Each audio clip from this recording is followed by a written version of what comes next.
My daughter slid my pill organizer across the kitchen counter like it offended her. "Mom, you can't live here anymore," she said, right over the steady burble of my old coffee percolator.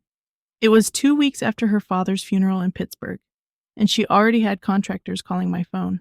Then she added, quiet as a knife, "Dad left everything to me."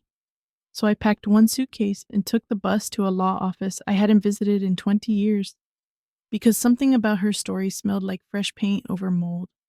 Let me back up before you assume I'm one of those women who must have missed the signs. I'm 66, not 6. I've seen lies in church basements, in hospital waiting rooms, and in the faces of people who bring casserole just to sniff around for gossip. My name is Linda Hartman, and for most of my life, I was what everyone politely calls steady.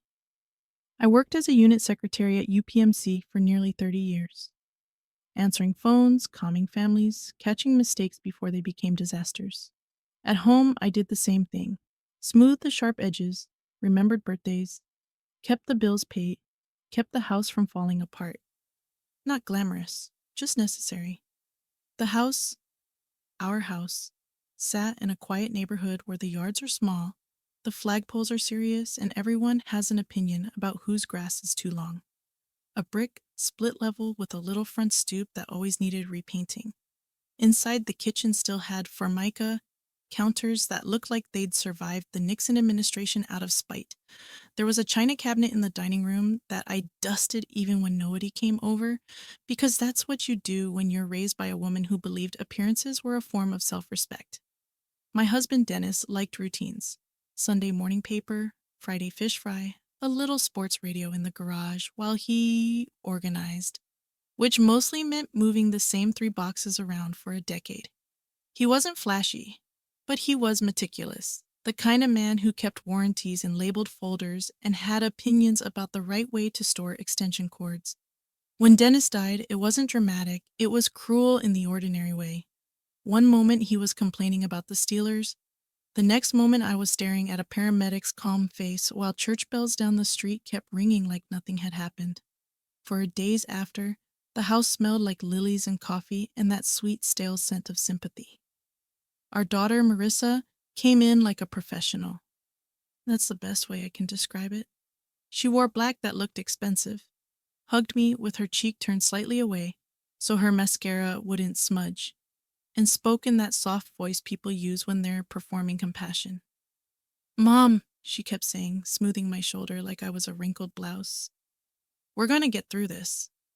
Marissa was 38, married to Evan, and she lived about 40, minutes away in one of those neighborhoods where every mailbox looks identical and the HOA sends hack letters if your trash bin is visible from the street. She worked in marketing, Evan worked in corporate finance. Together they spoke fluent, "We're doing this for your own good."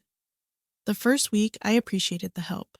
Truly. I wasn't cooking, I wasn't sleeping. I would stand in the hallway and forget why I'd walked there. Grief does that. It turns your brain into a junk drawer. Marissa handled phone calls. She offered to organize paperwork. She made a show of cleaning out the fridge, tossing anything that expired. Like grief had an expiration date too. The second week, the help started to feel managed. She began intercepting the mail. "So you don't get overwhelmed," she said, holding envelopes against her chest like a nurse guarding a chart. She tidied Dennis's study. That room had always been Dennis's sacred territory. His desk, his file cabinet, his little safe in the corner he claimed was for documents and sentimental stuff. Marissa went in there with rubber gloves and a determined expression. And when I hovered in the doorway, she said, too bright, "Mom, you don't need to see all that right now." I didn't raise my voice. I've never been a yeller. But I remember thinking, that's strange, because I did need to see it. I was his wife, not a guest. Then came the dinners. Marissa and Evan started showing up with printed brochures. Senior communities, active living complexes, places with names like Meadow Pines and Silverbrook, where the photos always show smiling older women holding yoga mats like they're thrilled about it. "Look, Mom," Evan said one evening, tapping a brochure with a manicured finger. They have maintenance-free living. No stairs, no snow shoveling. You'd be safer. It was late October. The air smelled like wet leaves and somebody's fireplace. I stood at the stove stirring soup I didn't taste, watching my daughter point at pictures of other people's living rooms. Marissa nodded as if she'd already decided. You can't be here alone, Mom. It's too big, too many memories. I looked at her face, at the seriousness she borrowed when it suited her, and I thought about something my mother used to say. Sometimes people don't want to help you, they want to handle you. I told myself I was being sensitive. Grief does that too. It makes you suspicious because you're raw. But then came the Tuesday she showed up without calling. It was mid-morning. I was sitting at the kitchen table with a mug of coffee I'd reheated twice.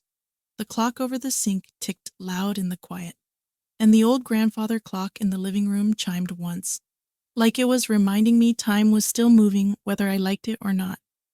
Marissa walked in with Evan and a small rolling suitcase. Not for herself, for me. She set it by the table like it belonged there. Mom, she said, and she didn't sit down. We need to talk. Evan stood behind her, hands clasped in front of him, eyes flicking toward the hallway, like he was mentally measuring doorways. Marissa's voice had that tone, controlled, polite, practiced. Evan's company is transferring him. We need to be closer to the city. And she looked around the kitchen, letting her gaze land on my chipped sugar bowl, my dish towels, the magnet from Kennywood on the fridge, like she was already sorting what would be thrown away. This house makes the most sense. I blinked, slow. You mean you'll visit more? No. She exhaled like I disappointed her by not keeping up. We're moving in. The words hung there. The percolator made a soft gurgle, like it was trying to be helpful. This is my home, I said. My voice came out steady even.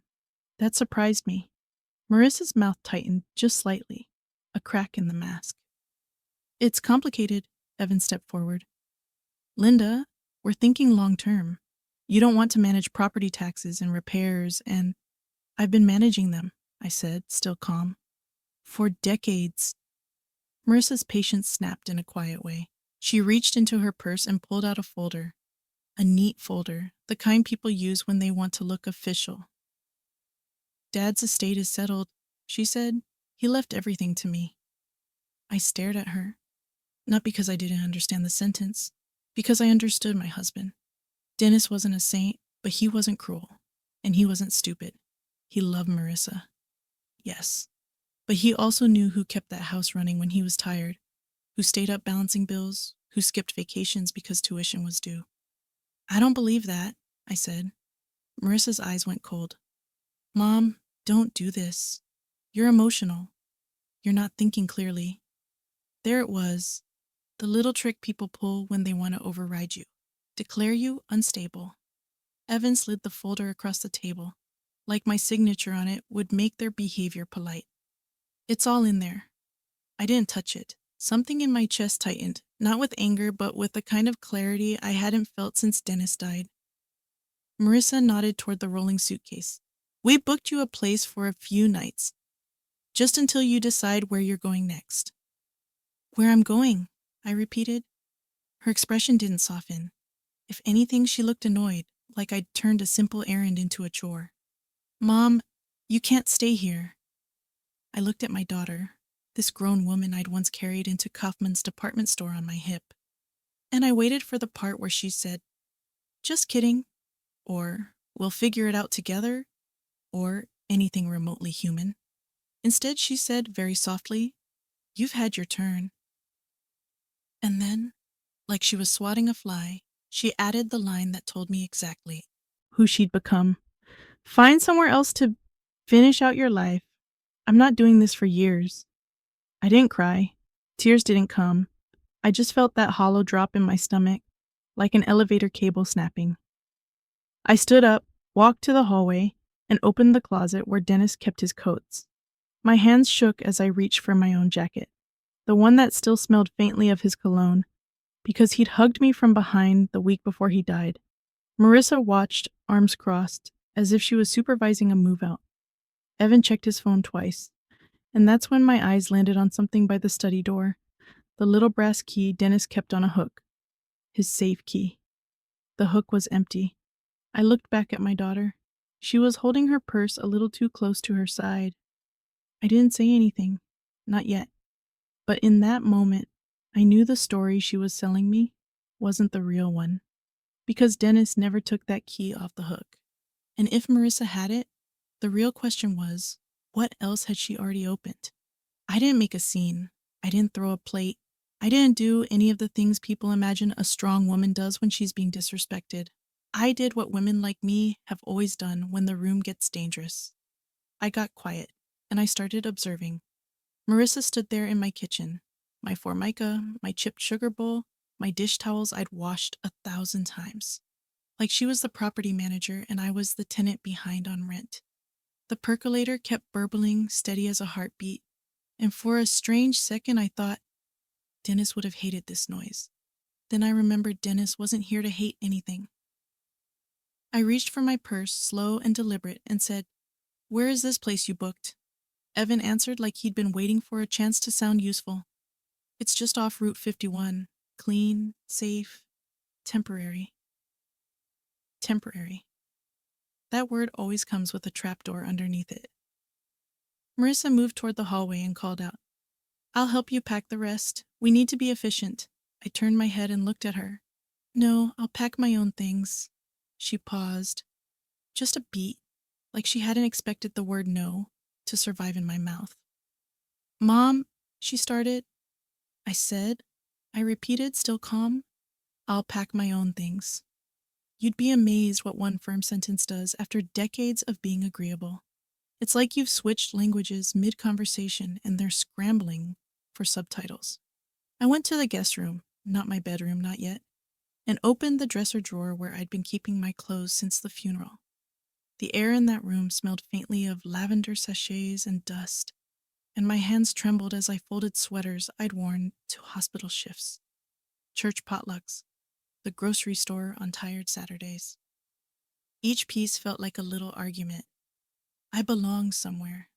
Behind me, I heard Marissa's heels click down the hall. She leaned against the doorframe and watched. "You're making this harder than it needs to be," she said. I kept folding. "I didn't ask for this." "Oh, please." Her voice went sharp. "Dad's gone. We all have to move forward." There it was again. Dad's gone. As if losing him meant she inherited the right to reorganize my life. Evan hovered at the end of the hallway, pretending not to listen while listening to every word. His eyes kept drifting toward Dennis's study like it was a bank vault he'd heard rumors about. I closed the drawer and stood up. "I want my copy of the will." Marissa blinked, then smiled, small, controlled. "You don't need it." "Linda," Evan said, stepping closer, "estate documents can be confusing. It's better if Marissa—" I held up my hand. "Not dramatic, just final." "I worked in a hospital for 30 years. I can read a document." Marissa's smile tightened.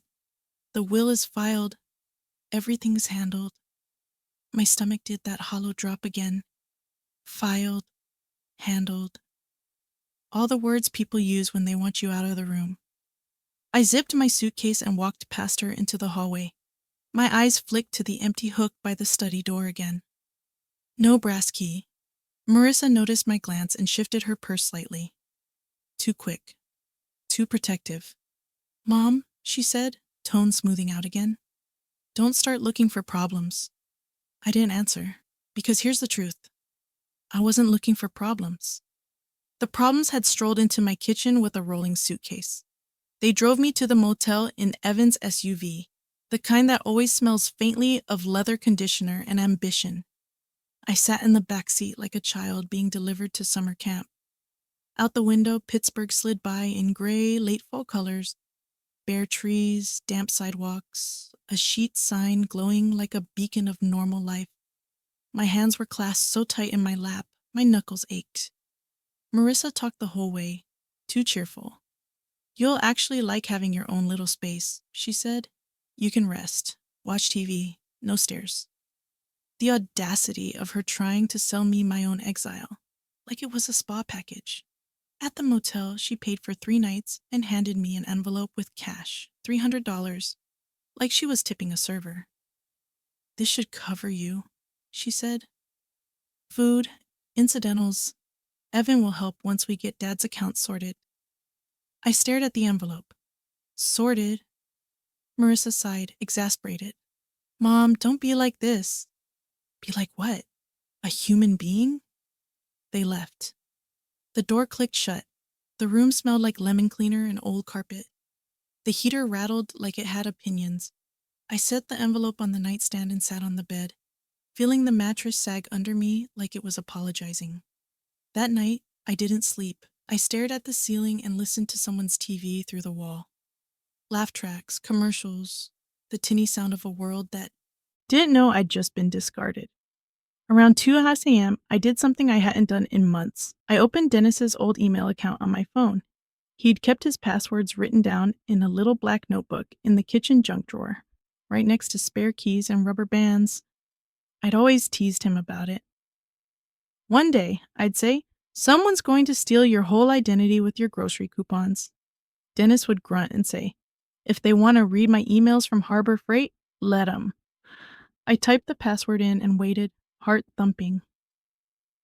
There were condolences, church notices, a couple of subscription renewals, and then I saw something that made my throat go dry. An email from a law office, Brandt and Klein, attorneys at law. Subject line, notice of trust meeting, attendance required. My thumb hovered over it. My hands were shaking enough that I nearly dropped the phone. I opened the email. It was dated 5 days after Dennis died. It said there was a trust meeting scheduled and that I was expected to attend. Expected. I wasn't invited. I wasn't told. I hadn't missed it because I was too distraught. I'd missed it because someone had made sure I didn't know. I stared at the screen until the words blurred. Then the anger finally arrived. Not loud, not explosive. It arrived like ice forming in a glass. The next morning, I took the bus downtown. If you've never taken a city bus when your pride is bruised, let me tell you, it's humbling in a very specific way. The seats are scratchy. The air smells like wet coats and cheap cologne. People avoid your eyes, and you realize how invisible you've become, not because you're old, but because you look like someone who might need help.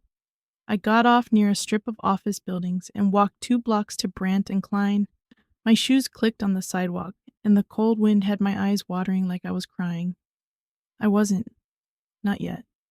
The lobby smelled like polished wood and copier toner. A little bowl of peppermint sat on the reception desk, and I took one out of habit. Like sugar could steady the world. The receptionist looked up. Can I help you? My name is Linda Hartman, I said. I'm here about Dennis Hartman's estate. Something flickered behind her eyes. Recognition, surprise, caution. She typed my name and then looked up again carefully. Mrs. Hartman. One moment. She disappeared through a door. I could hear muffled voices. Then a woman in her late 50s came out. Sharp haircut, navy blazer. The posture of someone who doesn't tolerate nonsense. Mrs. Hartman, she said, extending a hand. I'm Sheila Brandt. Her handshake was firm, not performative. Real. Thank you for coming in, she said. And then, with a slight frown, I'm surprised you weren't here last week. My heart stuttered. I wasn't told. Sheila's expression changed immediately. It wasn't not sympathy. It was concern. The kind professionals get when they realize something is wrong. Come with me, she said. Her office was neat in that careful way. Framed diplomas, a legal pad with tight handwriting, a small lamp casting warm light against a gray morning. She gestured for me to sit. Mrs. Hartman, she said, your daughter, Marissa Doyle, told us you were staying with relatives out of state. I let out a small laugh that surprised even me, dry as dust. Relatives. Sheila's lips pressed together. She also said you didn't want to be burdened with financial details. I stared at her. I didn't say that. Sheila picked up a folder, thick, labeled, Official. The kind of folder that decides whether you eat or don't eat. Mrs. Hartman, she said slowly, I need to ask you directly. Are you safe right now? Do you have access to your home?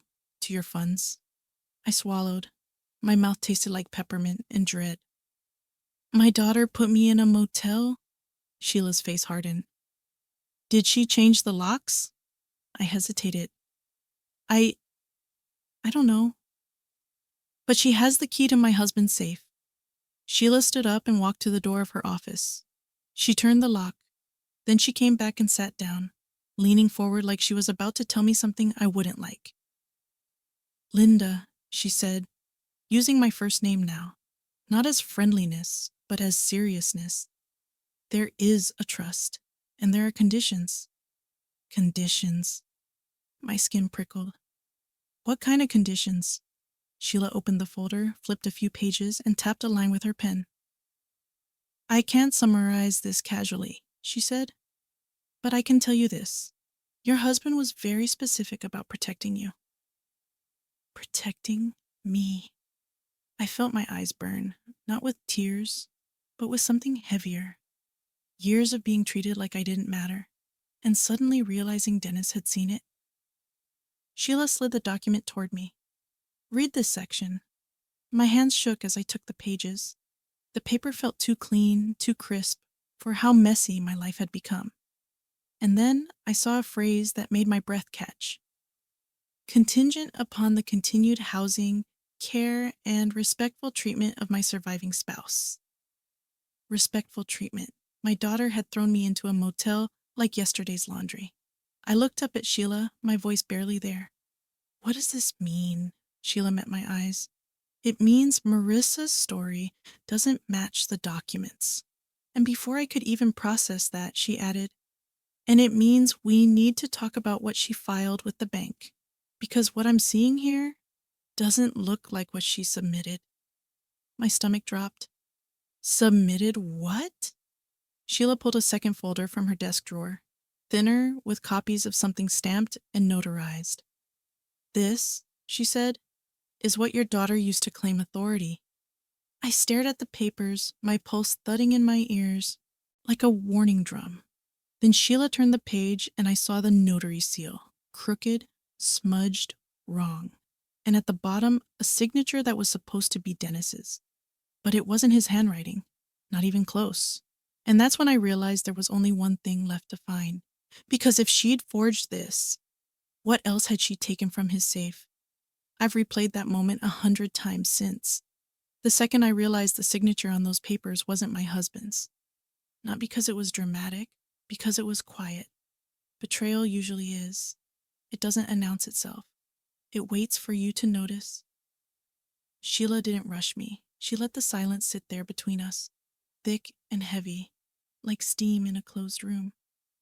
Outside her office window, a bus hissed to a stop. Somewhere down the hall, a phone rang and rang before someone answered it.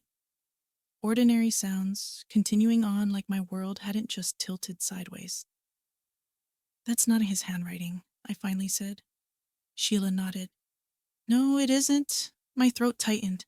I pressed my palms flat against the desk to steady them. Dennis wrote in block letters. Always. Even birthday cards. I know, she said gently. We have dozens of verified signatures on file. I felt foolish then. Not stupid. Just painfully human. For weeks I'd been telling myself I was overreacting. That grief had sharpened my imagination. That Marissa was just being efficient, organized, helpful in her own bossy way. But this wasn't efficiency. This was planning. Sheila leaned back in her chair. Linda, I need to be very clear with you. What your daughter submitted to the bank gives her temporary authority over certain accounts.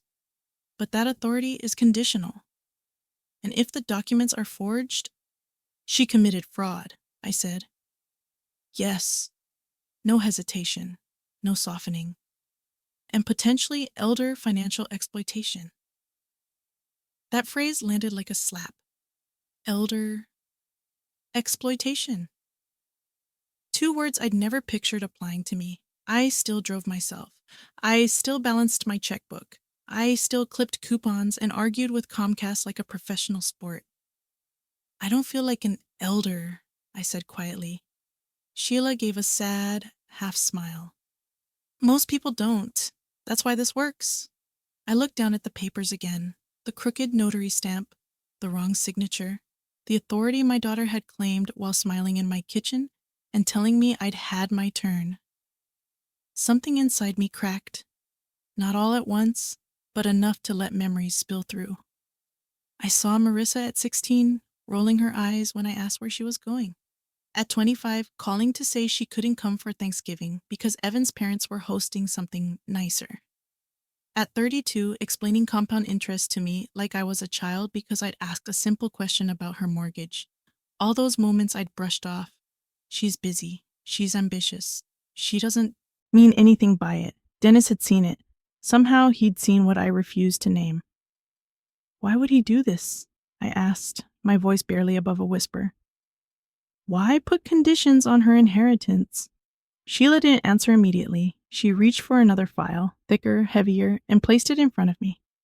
Your husband updated his trust 18 months ago, she said. He added a care and conduct clause. I frowned. He never mentioned that. He didn't want to worry you.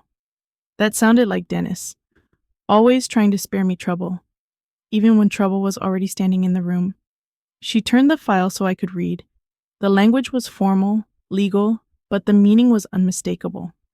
Dennis had stipulated that Marissa's access to assets depended on her providing me stable housing, full access to information, and respectful treatment for a minimum period following his death. Failure to meet those conditions would suspend her benefits pending review. Suspended. I let out a slow breath I didn't know I'd been holding. So, throwing me out? Sheila nodded once. Violates the trust. A strange sensation washed over me. Not triumph, not relief. Something closer to grief layered on top of grief. Because this meant Dennis had expected exactly what happened. I rubbed my arm, suddenly cold. He knew. Yes. For a moment, I hated that. Hated that my husband had prepared for my daughter's betrayal instead of preventing it. Hated that he'd protected me in secret while I'd spent years defending her in public. But under the anger was something steadier. Respect. Dennis hadn't underestimated me. He'd underestimated how much I wanted to believe our family was better than this. Sheila cleared her throat. There's more. Of course there was. She slid a single-page document across the desk. This is an inventory of items stored in Dennis's safe. I scanned the list. Deeds, insurance policies, a small amount of cash. And then my eyes caught on the last line. Personal letter to spouse. My heart stumbled. A letter? Sheila nodded. Referenced but not filed. It should have been presented with the trust materials. I swallowed hard.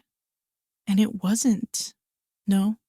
I pictured Marissa's purse, the way she'd shifted it when I looked toward the study, the missing brass key. I think she took it, I said. Sheila didn't look surprised. I suspected as much. Something ugly crawled up my spine. She read it. Likely. I closed my eyes. Dennis had written me notes for years. Not poetry. He wasn't that type. But practical, affectionate little things. Don't forget the furnace filter. Thanks for holding things together. Love you more than coffee. The thought of Marissa reading something meant only for me made my chest ache. What do we do? I asked. Sheila folded her hands. Legally, we document everything. We notify the bank.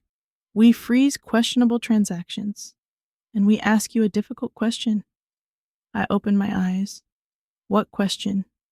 Do you want to confront her, or do you want to let the paper trail speak for you? I didn't answer right away. My instinct, decades old, was to smooth things over. Call Marissa, reason with her, give her a chance to explain. That instinct had kept my family functioning, but it had also taught her that I would always absorb the damage. I need to think, I said. Sheila nodded. That's wise. But understand this. The longer she believes she's in control, the more damage she can do. I left the office with copies of documents tucked into my purse, like something fragile and dangerous. Outside, the sky had darkened, the kind of heavy Pittsburgh gray that presses down on your shoulders. I stood on the sidewalk for a long moment, breathing in cold air that smelled like rain and exhaust. I didn't go back to the motel right away.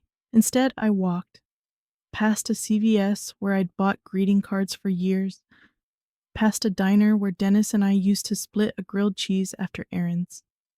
Each familiar place felt slightly off, like the world had been rearranged while I wasn't looking. When I finally sat on a bus bench, my legs aching, my phone buzzed. A text from Marissa. Did you talk to anyone today? No, how are you? No concern, just surveillance. I stared at the screen. My hands trembled, not with fear, but with something sharper. Recognition. I typed back, just getting settled. 3 dots appeared almost immediately. Good. Let me know if you need anything. I almost laughed. Out loud. There I was, sitting on a cold metal bench, my life folded into a suitcase. And she had the nerve to offer help she'd already stolen from me. That night, back in the motel, I dreamed of Dennis. He was standing in the kitchen, holding that black notebook of passwords, looking at me with an expression I couldn't quite read. You see it now? He said. I didn't want to, I replied. He nodded. I know. I woke up before he could say anything else, my heart racing, the heater rattling like it always did. For a few seconds, I lay there staring at the ceiling, disoriented. Then I remembered the letter. The missing letter. The next morning, I called Marissa. She answered on the second ring, voice bright. Mom, I need to come by the house, I said. There are some personal items I forgot. There was a pause, just long enough to register. Today? She asked. Yes. Another pause, longer this time. Well, we're actually pretty busy, she said. Contractors are coming. Of course they were. I'll be quick, I said. It's important, she exhaled sharply, like I was a problem she hadn't scheduled. Fine, but please don't upset yourself. That phrase again. Don't upset yourself. Like my emotions were the inconvenience. When I hung up, I sat on the edge of the bed and stared at my suitcase. My reflection in the mirror looked older than I felt. Tired. But underneath the exhaustion, something new had taken root. Resolve. I wasn't going back to beg. I was going back to observe, to confirm, to see if the letter was gone, and if my daughter had crossed a line she couldn't uncross. As I zipped my coat and reached for my purse, my phone buzzed again. A new message, this time from an unfamiliar number. This is Evan. We should talk before you come over. Privately. I stared at the screen, my pulse ticking in my ears. Evan didn't call unless something needed controlling, and that's when I knew, really knew, that whatever was in Dennis's safe wasn't just sentimental. It was leverage, and I had to decide right then whether I was still the woman who kept the peace or the woman who finally chose the truth. No matter what it cost, Evan's message sat on my phone like a dare. We should talk before you come over. Privately. I didn't respond right away. I've learned that when people suddenly want privacy, it's usually because daylight isn't on their side. Instead, I stood in the motel bathroom brushing my hair, staring at my reflection under unforgiving fluorescent lights. The woman looking back at me wasn't dramatic. She wasn't hysterical. She looked alert, like someone who'd finally realized the game she'd been playing without knowing the rules. I thought about Dennis's safe, about the missing letter, about Evan. Always polite, always slightly distant, the kind of man who shook hands firmly but never lingered. The kind of man who spoke about risk exposure at dinner while cutting his steak into perfect squares. I typed back one line. I'll be at the house at noon. No emojis, No softness. 3 dots appeared, disappeared, appeared again. That's not a good idea, he replied. Things are complicated right now. I slipped my phone into my purse. Complicated for whom? The bus ride back felt longer than usual. Every stoplight seemed to test my patience. My hands clenched around the strap of my purse, fingertips brushing the edge of the documents Sheila had given me. Paper shouldn't feel heavy, but those pages might as well have been bricks. When I stepped off the bus and walked up my own street, my stomach tightened.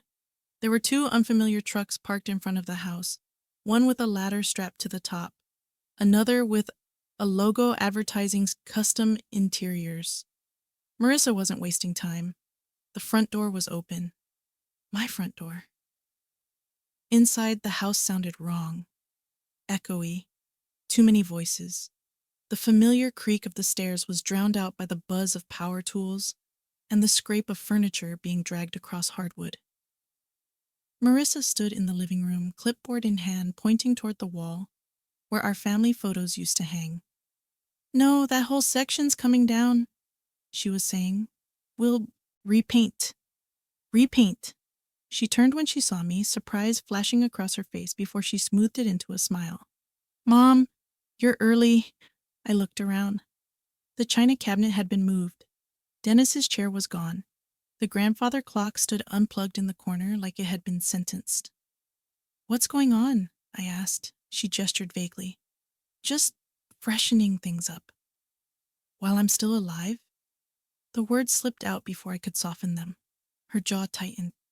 Mom, please don't do this in front of people. Interesting. She cared about witnesses now. Evan appeared from the hallway, sleeves rolled up, that same controlled expression fixed in place. He gave me a nod that felt more like a warning than a greeting. Linda, he said quietly, can we talk in the study? I followed him. The study door was open, the room half emptied. Dennis's desk drawers were pulled out. The safe door hung open. My chest tightened. Evan closed the door behind us. You shouldn't be here, he said. This is escalating things unnecessarily. I turned slowly, taking in the emptied shelves. What did you take? He didn't answer immediately. His eyes flicked toward the desk, then back to me. Your husband left behind. Complicated information, he said carefully. Things you wouldn't understand. There it was. That old familiar dismissal, dressed up in concern. Try me, I said. He sighed, like I was a child insisting on touching a hot stove. Dennis was involved in some financial structures that could attract attention. Attention you don't want, my pulse quickened. What kind of attention? Evan leaned closer, lowering his voice. The kind that makes banks nervous, regulators curious. I thought of Sheila's calm face, of the forged documents, of Marissa claiming authority that didn't belong to her. And you thought, I said slowly, that throwing me out of my house was the best way to handle that? Evan's expression hardened. We thought it was safest. For whom? For everyone, he snapped, then caught himself. Look, Linda, let's be practical. Marissa didn't handle things perfectly. Emotions were high. Don't, I said. Don't make this about emotions. He exhaled sharply. Fine. You want facts? Fine. There are documents in that safe that could complicate your life if they surface. I met his eyes. Are you threatening me? No, he said quickly. I'm advising you. That word again. Advising. As if he were doing me a favor. I want the letter, I said. His face flickered. What letter? The one Dennis wrote me. Silence. That was answer enough. You read it? I said. Evan looked away. It was relevant. Relevant to what? To understanding why he structured things the way he did, he said. Why he limited Marissa's access. My heart thudded. Limited? Evan's mouth tightened. You don't know everything. I know enough, I said, and I know you've crossed lines. He straightened, defensive now. Linda, you need to understand. If you push this, It won't end well. There are consequences. I felt something inside me settle, not fear, clarity. I've already faced the consequences, I said. I slept in a motel. I counted cash like a teenager. You don't scare me. At that moment, the study door opened. Marissa stood there, eyes sharp. What's taking so long? She demanded. The contractors need decisions. She glanced at the open safe, then at me, and her face changed. Just a fraction. You went through his things, I said. She crossed her arms. Someone had to. Without me, she shrugged. You weren't up to it. I laughed then. A short, humorless sound. You forged documents. You threw me out. And now you're remodeling my house. It's not your house, she snapped. I reached into my purse and pulled out the copies Sheila had given me. I laid them on Dennis's desk, smoothing them carefully. Actually, I said, it is. Marissa's eyes scanned the pages, her face drained of color. What is this? She whispered. The real trust, I said. The one that requires you to house me, respect me, inform me. Evan stepped closer, scanning the language, his jaw tightening. This doesn't mean what you think it means, he said. It means you violated it, I replied. The moment you packed my suitcase. Marissa's voice shook. Mom, you're confused. You don't understand legal language. I looked at my daughter, the woman who'd once cried when she scraped her knee, who now stood in my house trying to erase me. I understand perfectly, I said, and so does my attorney. Her eyes widened. Attorney? Yes, I said, the one you told I was out of state. The room felt smaller, tighter. Evan swore under his breath. Marissa's voice rose, sharp with panic. You went behind my back? I tilted my head. Funny how that bothers you. She took a step toward me. You're going to ruin everything. No, I said quietly. You already did. She shook her head, desperate now. Mom, think about the family, about appearances. I gestured around the half-stripped room. Is this what family looks like to you? Outside the study, a drill whined. The sound grated on my nerves. I want the letter, I said again. Now. Marissa's eyes flicked to Evan. He hesitated, just a second too long. That hesitation told me everything. You don't have it anymore, I said. Evan swallowed. We made copies of something that didn't belong to you. Marissa's voice broke. Dad didn't trust you, Mom. That's the truth. That one hurt. I won't lie. But then I remembered Dennis's handwriting, his careful planning, the clause about respectful treatment. He trusted me enough to protect me, I said. From you. Her face twisted, anger and fear colliding. You can't do this to us. I picked up my purse and walked past her toward the front door. I already have, I said. You just don't know how yet. As I stepped outside, I heard Evan say my name, sharp, urgent. Linda, if you push this, people will start asking questions about Dennis's money. Questions you won't like. I turned back, meeting his gaze. Good, I said. I'm done being the only one afraid. I walked down the steps, past the trucks, past the ladder, past strangers tearing apart my life, like it was a renovation project. Behind me, the front door slammed, and I knew with absolute certainty that whatever they were hiding in Dennis's papers was big enough to make them panic, big enough to make them dangerous. And that was the moment I realized I wasn't just fighting for my house anymore. I was standing in the way of something they were desperate to keep buried. By the time I reached the sidewalk, my hands were shaking. Not from fear, but from adrenaline. The kind that comes when you finally stop absorbing blows and start standing your ground. I didn't get far before I heard my name again, louder this time. Linda! I turned. Marissa was coming down the steps, clipboard abandoned on the porch like it had betrayed her.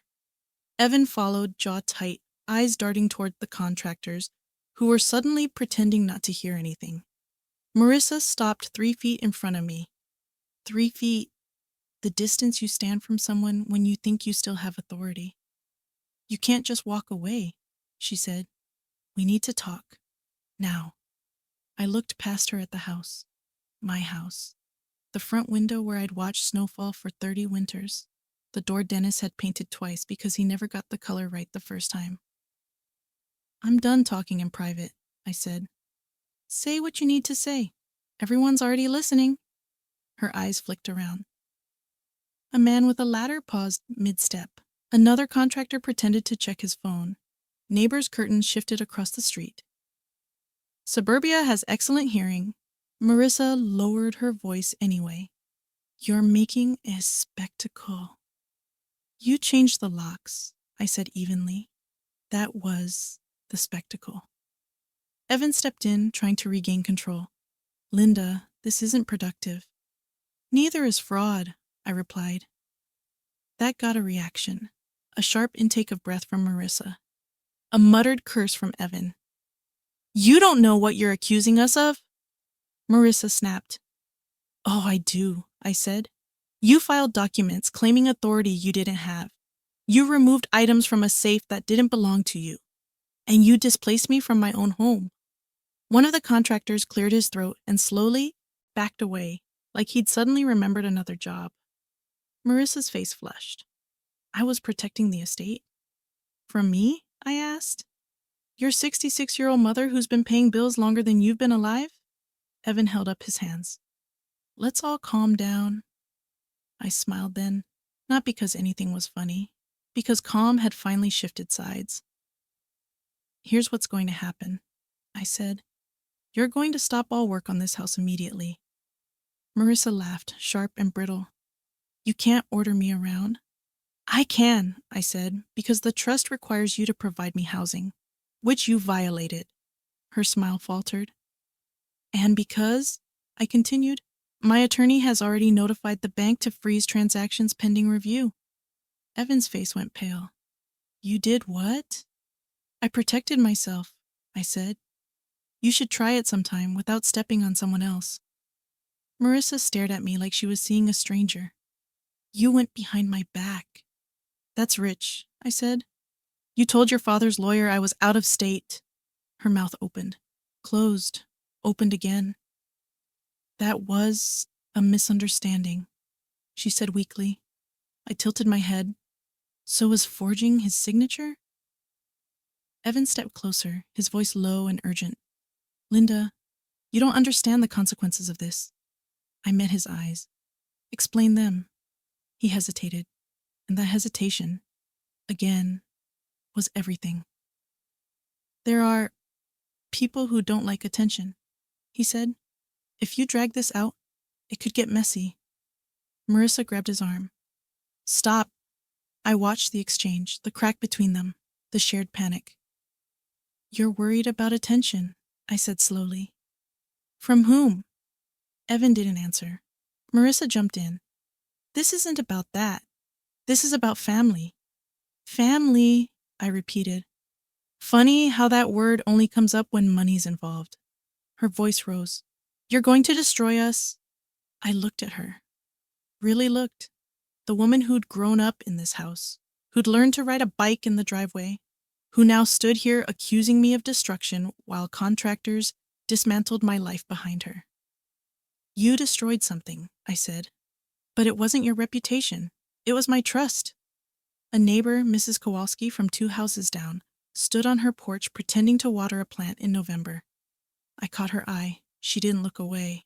Marissa noticed. Her voice dropped, desperate. Mom, please, let's go inside. No, I said. I've spent too many years being quiet inside. Evan exhaled sharply. What do you want? The question hung there. Honest, finally. I considered it. Not money. I already knew that would be sordid. Not apologies. I didn't trust theirs anymore. I want the housework stopped, I said. I want full access to every account, and I want the letter. Marissa stiffened. What letter? The one you took from the safe. Her eyes flashed. You're imagining things. I reached into my purse and pulled out my phone. Then you won't mind if I play the voicemail you left Evan at 11:42 p.m. last Thursday. Evan's head snapped toward her. What voicemail? Marissa froze. I don't have to play it, I said. I can just transcribe it for the attorney. You mentioned Dad's letter twice, and the phrase, we need to control her. The silence that followed was absolute. Marissa's shoulder sagged. You went through my phone? No, I said. You used my old iPad, still logged into the family account. Dennis always said convenience was the enemy of secrecy. That one landed. Hard. Evan rubbed his forehead. This is spiraling. Yes, I agreed. For you. Marissa's voice cracked. I did what I had to do. For yourself, I said. For my family, she insisted. I shook my head. No, for your lifestyle. That did it. Her composure shattered. You never wanted more, she shouted. You were content being small. Dad had to protect you because you'd never survive on your own. The words stung, but only for a second. Then something in me settled. I survived raising you, I said quietly. I'll be fine. Evan stepped back, calculating. We can negotiate. I looked at him. We're past that. Marissa's eyes filled with tears. Not the quiet kind, but the furious, humiliated kind. You're enjoying this. I thought about the motel, the envelope of cash, the empty hook where the key should have been. No, I said. I'm enduring it. I turned to the contractors. You can pack up. Work suspended. One of them nodded immediately. Another hesitated, then followed suit. Money changes allegiance fast. Marissa lunged forward. You can't do this. I stepped back, keeping my voice steady. Touch me, and this becomes something else entirely. She stopped. A police cruiser rolled slowly down the street, not stopping, just passing. But Evan watched it like it was a prophecy. Linda, he said quietly, we need to end this. Oh, we will, I replied. Just not the way you planned. I walked away then, past the trucks, past the neighbors, past the house that no longer felt like a battlefield, but like reclaimed ground. Behind me, Marissa collapsed onto the porch steps sobbing. Evan stood rigid, phone already in hand, making calls that wouldn't save him. I didn't look back, because I knew the confrontation wasn't the end. It was the moment the truth stepped into daylight. And once that happens, there's no controlling who gets burned. The funny thing about standing your ground is that it feels anticlimactic once you actually do it. There's no orchestra swell, no applause, just a quiet click inside you, like a lock finally turning the right way. Went back to the motel that afternoon and sat on the edge of the bed, coat still on, purse still clutched in my lap. My hands were steady now. That surprised me. For weeks, everything had felt slippery. Facts, emotions, even my own judgment. Now the world felt aligned. Uncomfortable, yes, but aligned. At 4 o'clock, my phone rang. It wasn't Marissa. It was Sheila Brandt. Linda, she said, skipping pleasantries. I've been busy. I closed my eyes and leaned back against the headboard. That sounds promising. It is, she said. But it's also complicated. Of course it was. First, she continued, the bank confirmed the freeze. All discretionary accounts Marissa accessed are now locked. Pending investigation. A weight shifted off my chest. Not gone, just moved enough that I could breathe. And second, Sheila added, the notary whose stamp appears on those documents? He retired 3 years ago. I sat up. Meaning?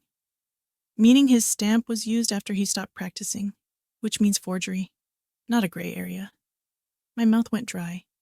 So, criminal? Yes, Sheila said plainly. And Linda, there's more. There always is. Evan's firm called the bank this morning, she said. They attempted to assert corporate authority over one of Dennis's accounts. I laughed once, sharp. He doesn't quit. No, Sheila agreed. But he slipped. I pictured Evan, controlled, precise, always 10 steps ahead. I'd never seen him rush, never seen him miscalculate. What did he do? I asked. He used internal credentials tied to his employer, Sheila said, which means his firm now has exposure. I exhaled slowly. So he dragged his job into this? Yes. And corporate compliance departments have very little sense of humor. I thought of all those dinners where Evan had explained ethics policies like they were trivia questions. You wouldn't believe what gets people fired, he'd say, smug. Looks like I was about to find out. I want you to prepare for something, Sheila said. Her voice shifted, less legal, more human. When people realize they're losing control, they tend to panic. They may try to intimidate you, or charm you, or scare you. I've seen all three, I said. Good, she replied. Then you'll recognize the next part. After we hung up, I made myself a cup of motel coffee, weak, bitter, barely warm, and sat by the window, watching traffic move along Route 51. People going somewhere, people with errands and plans. For weeks, I'd felt like life was happening around me. Now I felt back in the flow, even if the current was rough. That evening, the call came. Not a text, not a message through Evan. A direct call. Mom!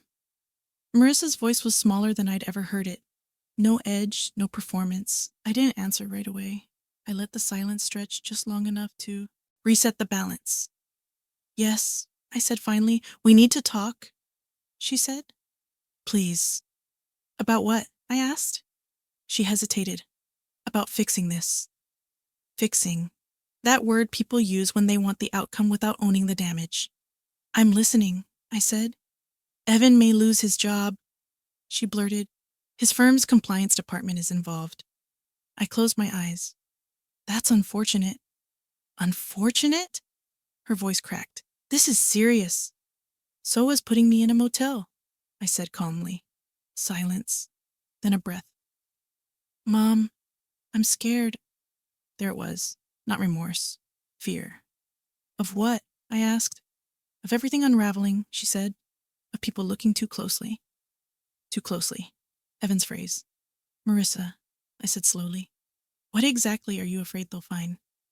Another pause. Longer. Heavy. You don't understand how complicated Dad's finances were, she said. I'm beginning to, I replied. Her voice dropped. Evan thinks there are transactions that could raise questions. Questions for whom? For everyone. That was the second time she'd said that word like it was a shield. Did you know about them before Dad died? I asked. No, she said quickly. Too quickly. I mean, Evan suspected some things. And instead of telling me, I said, you forged documents and threw me out. I was trying to contain the damage, she insisted. I felt something shift. Not anger, not satisfaction. Understanding. You weren't protecting me, I said. You were protecting yourselves. She started crying then. Real crying. Not the kind that makes people rush to comfort you. The kind that makes them uncomfortable. I didn't think you'd fight back, she said between sobs. I looked at the traffic outside, at a woman walking her dog, at a man loading groceries into a trunk. That, I said, is the problem. We ended the call without resolution. No apology, no agreement, just truth sitting between us like a third person. That night, I slept. Really slept. 8 straight hours without staring at the ceiling or replaying conversations. When I woke up, the weight in my chest felt lighter. Not gone, but redistributed. Like grief after you've cried all the tears you had for one day. The next morning, I went back to the house, not to argue, not to confront, to reclaim. The locks had been changed again. New ones this time. Marissa hadn't expected me to come with a locksmith and a court-ordered notice. But I did. The locksmith was a quiet man with a gray mustache and the patience of someone who'd seen families fall apart over property lines and bad decisions. He read the paperwork, nodded once, and got to work.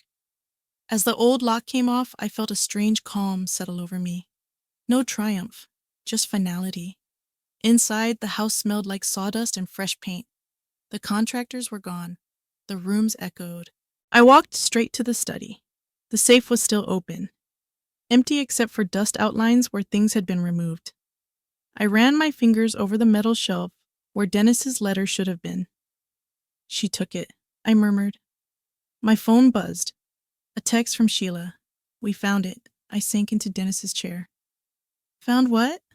The letter, she replied. Evan uploaded a scanned copy to a shared drive at work. It flagged it during their internal review. My heart pounded. You have it? Yes. And Linda, you need to read it. I sat there for a long moment, listening to the grandfather clock tick again, plugged back in, back where it belonged. Send it, I said. The email arrived seconds later. A PDF attachment, simple title, for Linda.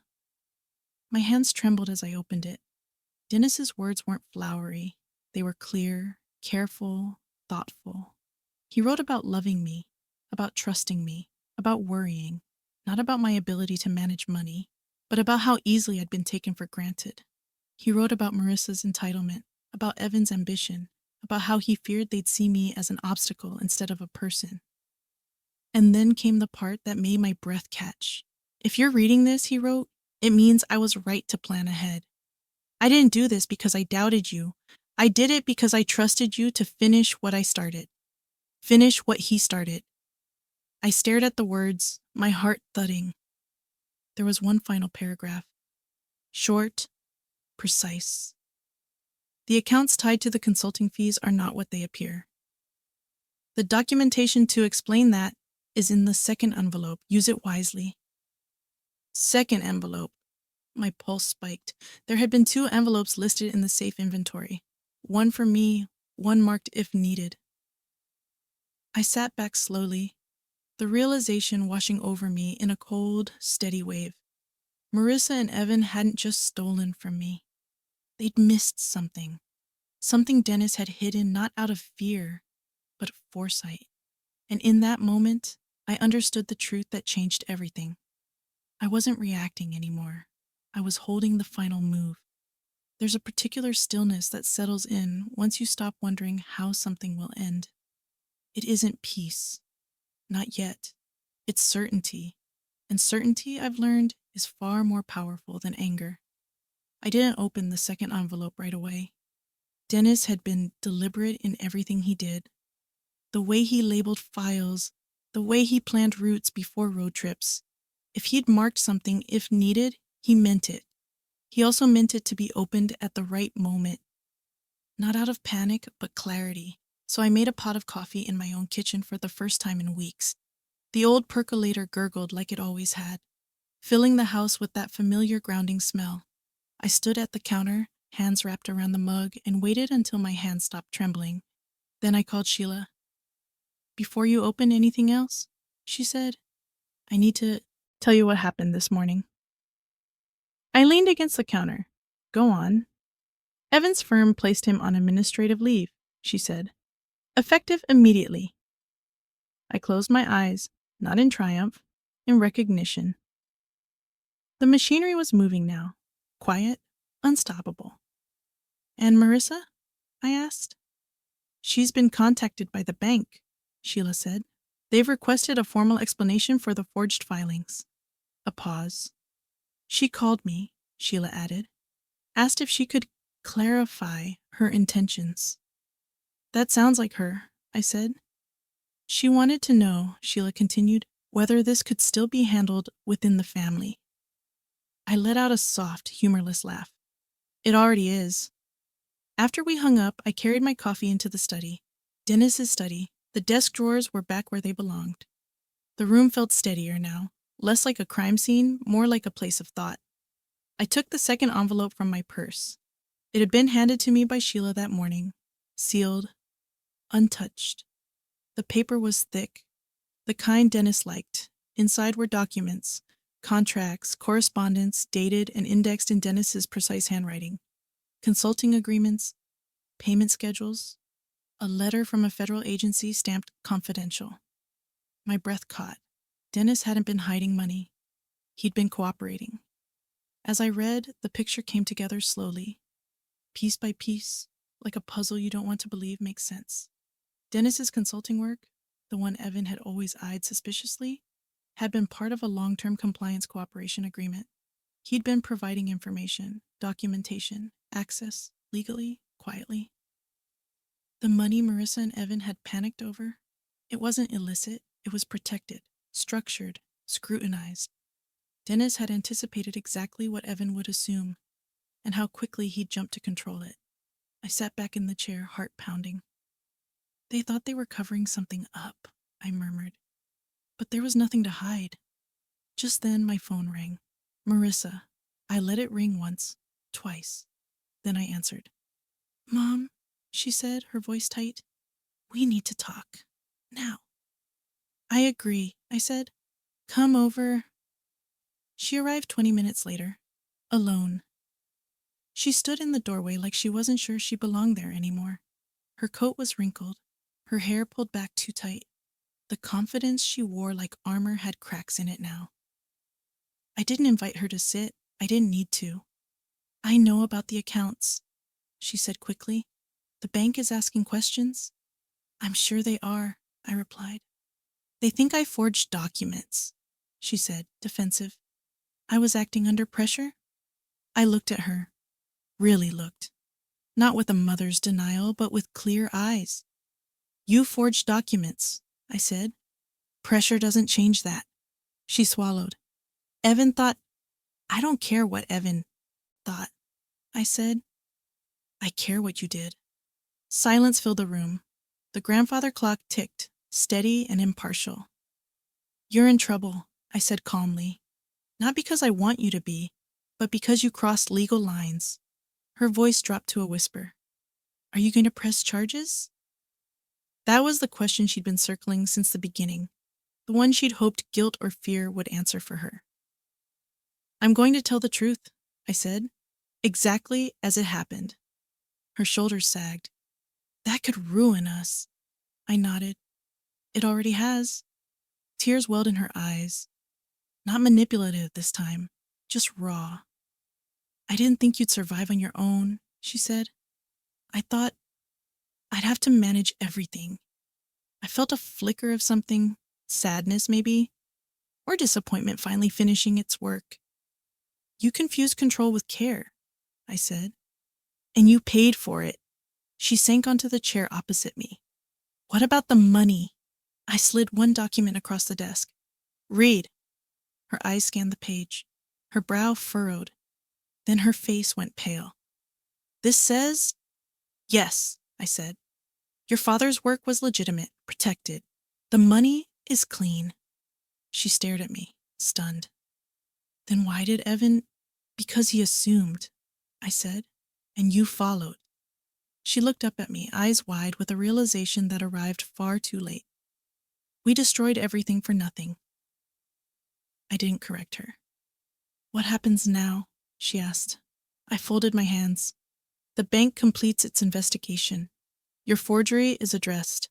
Evan answers to his firm. And you? She asked. I move forward, I said. In my home. On my terms. She nodded slowly. Will you forgive me? I considered that question carefully, not emotionally, practically. Forgiveness isn't a transaction, I said.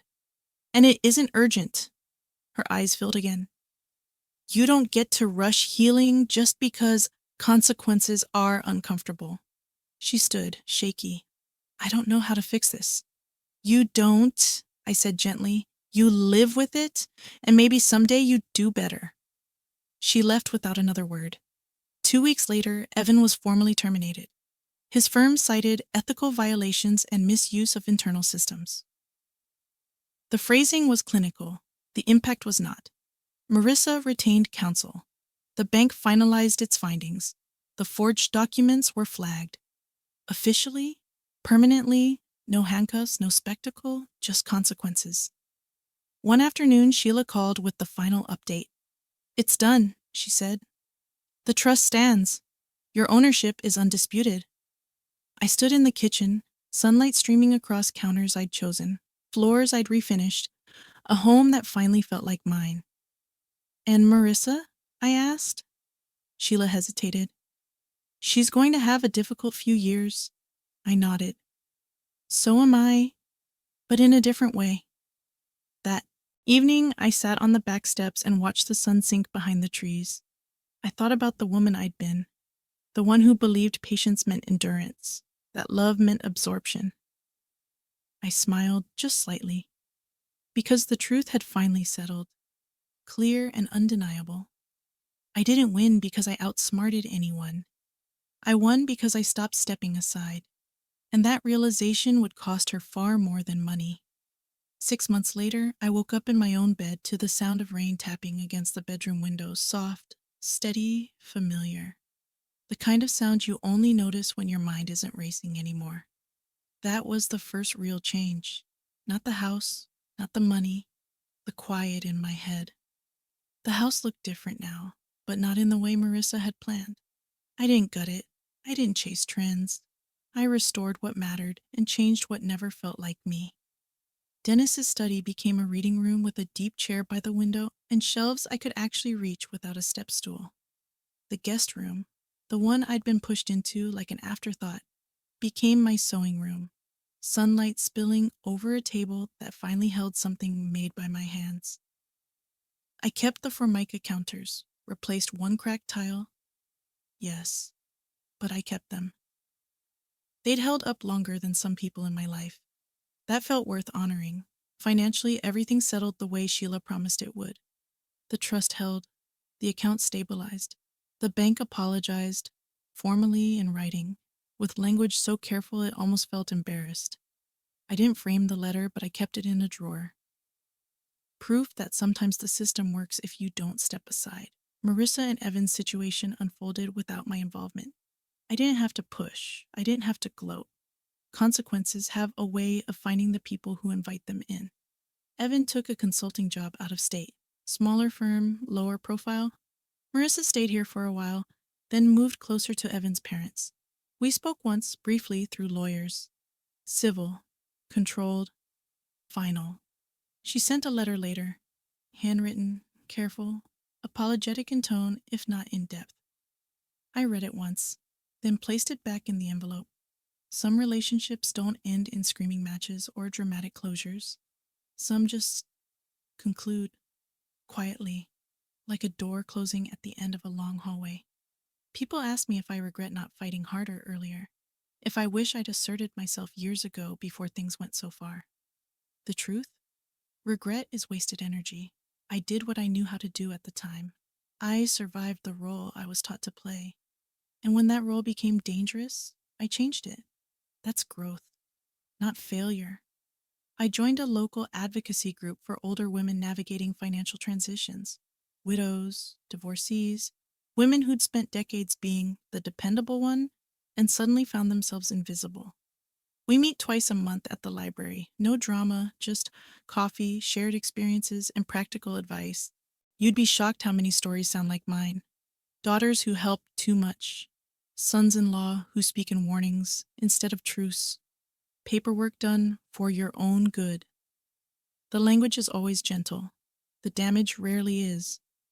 What I've learned, and what I tell every woman who sits across from me, gripping her purse like armor, is this. Pay attention to behavior, not explanations. Keep copies of everything, and never confuse silence with peace. Marissa hasn't asked for forgiveness again. Maybe she learned something. Maybe she didn't.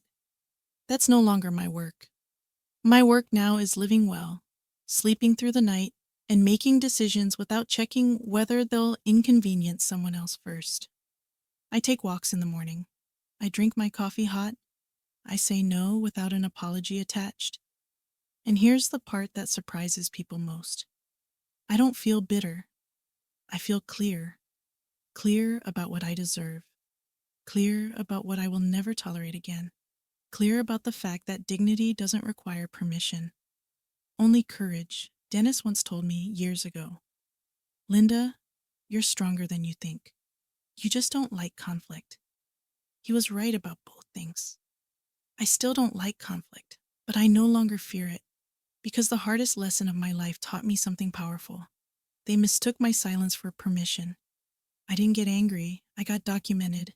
If you're listening to this and feeling that familiar tightening in your chest, the one that says this sounds too close to home, then let me say this gently. You're not imagining things. You're not overreacting. And it's not too late to protect yourself. Start paying attention.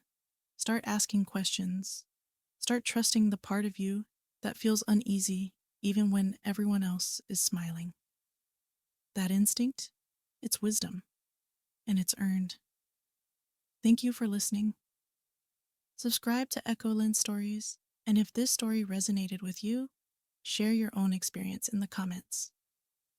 Your voice matters.